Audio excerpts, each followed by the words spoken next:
Right, so this screencast is me running through kind of some model answers that I wrote for the past exam question that I set as work for yesterday.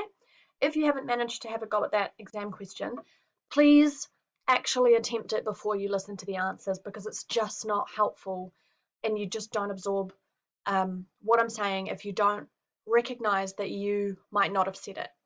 So the best way to go about this kind of activity is to attempt the question and then listen to the screencast and kind of pause every so often and add in a different color the stuff that you could have included to support what you did right, um, because that helps you recognize where your knowledge gaps are or where um, you need to be remembering to write this because you always forget to write this thing, for example. So that's how I would suggest doing this. So please go and have an attempt at that question. If you can't answer anything, that's okay. Just do your best so that you can see where you're at.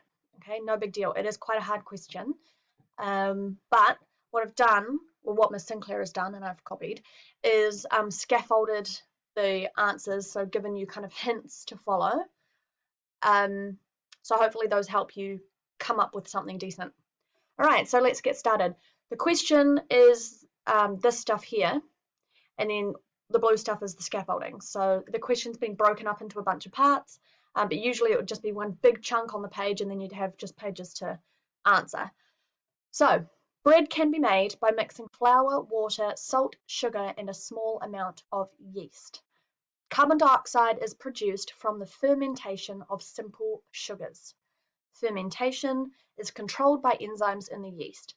So what we learn there is that, and we are going to go into respiration and fermentation more anyway, but yeast in bread or in beer or whatever it is that you are fermenting, it basically gobbles up sugars and releases CO2 gas. And that's what makes the bubbles in your bread. So your bread rises and gets nice and fluffy, or your beer gets fizzy, etc. Or even kombucha, they have certain enzymatic scobies and things like that in there that do the same thing. So that's all controlled by enzymes, as is many chemical reactions in the biological sense. Okay, so your question is to part one. It's always going to be kind of an achieved E level question. Explain why the shape of an enzyme is important for the way it functions. You may use a diagram. So any enzyme question you get in the exam, and there's always something to do with enzymes, it's pretty much going to start with the basics, so you can regurgitate the same information.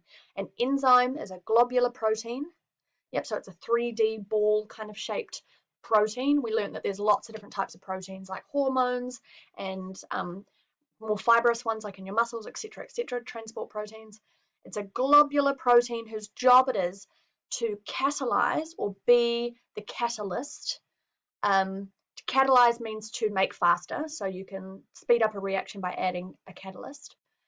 Accelerate chemical reactions by lowering the activation energy. Remember, that's the amount of energy it takes for a chemical reaction to get started. So if there's a lot of activation energy, it's like having a massive hill in front of you. And we want to reduce that hill so it's easier for the chemical reaction to take place.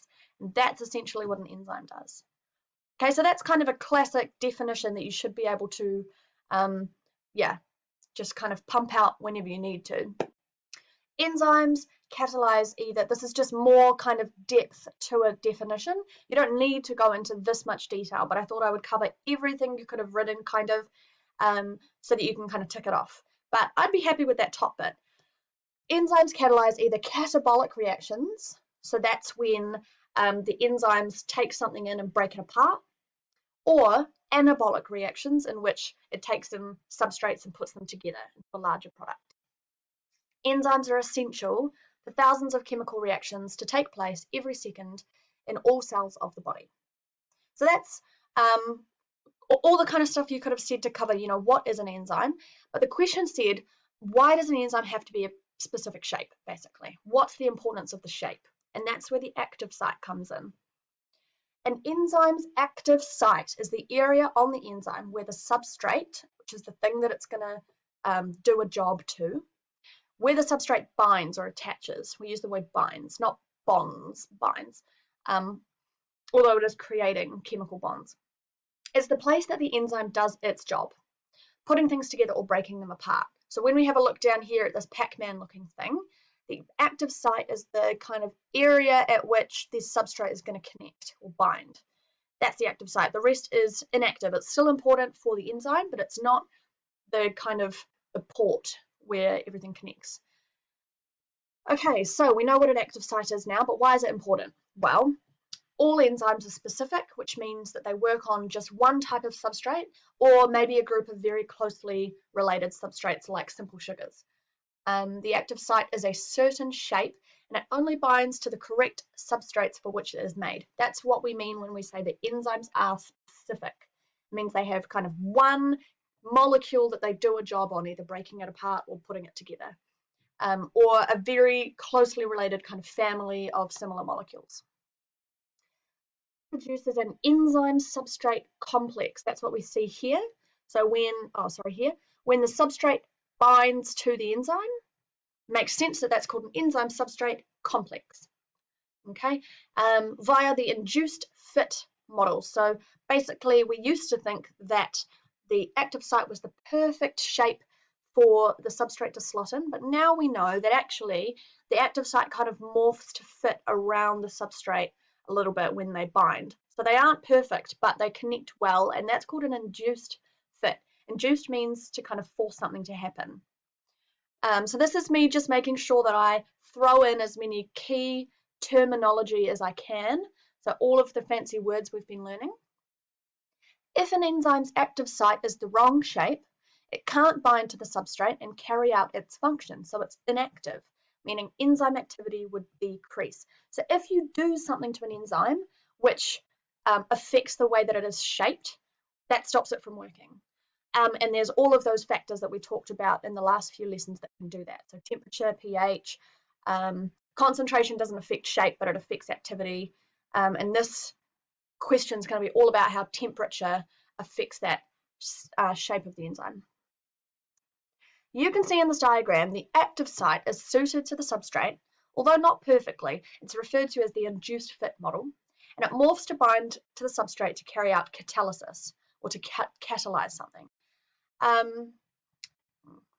Yeah. So that's a very, very comprehensive answer to question one. Question A, so it's kind of everything you could have written to cover that point, which is why is the shape of an enzyme important? B asks, in relation to enzyme structure, describe why the enzyme will not function at 45 degrees.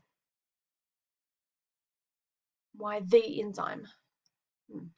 Okay, so talking about how high temperatures affect enzymes and why they won't function, and the clue there is to use the word denatured, so hopefully you could stick that all together.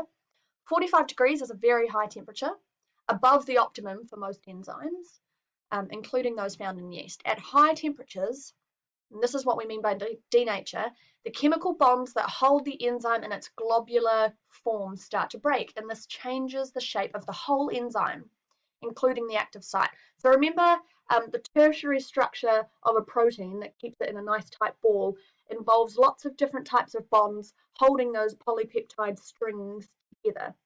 And when they start to break, that kind of ball of necklaces starts to kind of fall apart, and that's going to change the shape of the surface, including the active site. When the shape of the active site changes, the enzyme can no longer carry out its function and the substrate cannot bind. This enzyme has denatured, or it is denatured. This is an irreversible process. That's just extra information. I'm just popping in there as much kind of key definition info as I could. Again, that's still kind of A level. This is where it gets hard. And this is where we need to practice exam questions, because interpreting the question is the hardest part. Once you understand what the question's asking you, then it's easier to kind of realize what you need to say, because you might know all the content, but if you can't figure out what the question's asking, then you can't put it down. So you have to read carefully. Researchers have investigated the effect of temperature on yeast activity. The following table is a summary of their results. Now here we've got two tables. The one on the left is talking about how temperature affects the chemical reaction we know as fermentation, so turning simple sugars into carbon dioxide. And then the second table on the right is looking at how temperature affects the process of cell division. So again, that's a process that involves enzymes, and it's one yeast cell splitting into two, and then each of those splitting into two. So the reproduction of yeast as a unicellular thing. So yeah, we can have a look at that table and see, okay, so this on the left, fermentation, we can see works at its best, at its optimum, at 35 degrees Celsius, and that's going to be when that chemical reaction is happening the fastest, the enzyme activity is fastest. And on the right, we can see cell division's optimum temperature is slightly lower, it's around 26 degrees, and that's going to be important for our question. Between 2 and 3 hours are needed for the yeast to ferment the dough before it's baked in an oven. So if you've ever made bread, you'll know that you mix your wet ingredients, your sugar, your yeast, and you kind of let that sit in a slop, and the yeast kind of fizzes and bubbles at the surface as it's doing its cell division, and it's making more and it's getting fluffy. Then you add in your flour and you knead the dough, and then you leave it in a bowl, and it grows. It actually swells up, and that's the yeast undertaking fermentation and turning those sugars into bubbles of carbon dioxide that's going to swell the dough. Okay, discuss with respect to the number of yeast cells and the fermentation rate why it is important to have the temperature at 26 degrees for the first hour and 35 degrees for the next 2 hours before the dough is baked. So we look at those tables, we have a look at what's happening with fermentation and cell division at these two temperatures, and just say what we think would be happening. So first of all, I'm defining what each of those chemical reactions is. I always start with the basics, like, right, what are my definitions in this question? The cell division process refers to the yeast reproducing to make more yeast cells. The optimum conditions for this to occur are shown in the right-hand table, so I'm referring to the data. 26 degrees. The more yeast cells produced in this step, the more fermentation can occur in the next step. Next step, during fermentation, yeast turns sugar into carbon dioxide. The carbon dioxide makes the bubbles in the bread so it gets fluffy. Again, that's not necessarily answering the question, but I'm just writing down everything I know. The optimum temperature for fermentation or CO2 gas production is shown in the left-hand table at 35 degrees. It is the temperature at which the rate of reaction or fermentation is highest. You would want the bread to rise for a while, so fermentation at 35 degrees is required for 2 hours before baking. Baking will stop any activity in the yeast. So when you bake at like 180 degrees, and we can see that most of these, well, at least on the right-hand side, above 60 degrees, and there's absolutely no enzyme activity. So we would assume the same for the one on the left, maybe a little bit higher because it has a higher optimum. But 180 degrees is pretty beyond that is livable. Okay, and the question has been scaffolded further. Now, with reference to enzymes, which control all cellular processes, including cell division and fermentation, explain what is meant by optimum, talk about collision theory, and relate these two ideas to the two different types of enzymes controlling these processes. So this is merit to excellence level. It's really asking you to compare and contrast what's happening to the two different enzymes at different temperatures, how are they different, what happens to one enzyme at the optimum temperature of another, etc. So when excellence questions arise, they always ask you to compare, contrast, justify, basically look at two sides, discuss something, so you really have to get quite technical. So again, it's been broken down into steps, but the last step requires quite a bit of comprehension. So what does the word optimum mean? Again, it's always good to define your keywords where you can. Optimum means the value of a factor, for example, temperature, at which the enzyme works at its best, and thus the rate of reaction is highest. So the rate of reaction being really high is always going to be the optimum, because that's what we want to happen. Collision theory states, now this was in the slides that we did a couple of days ago, that all enzyme reactions require the substrate and enzyme to collide at the right orientation, which means the substrate collides with the enzyme at the point at which it can bind to the active site. No point in it banging into it over here. And it has to collide with enough energy So in this case, kinetic energy, or like hit it at a good speed to be successful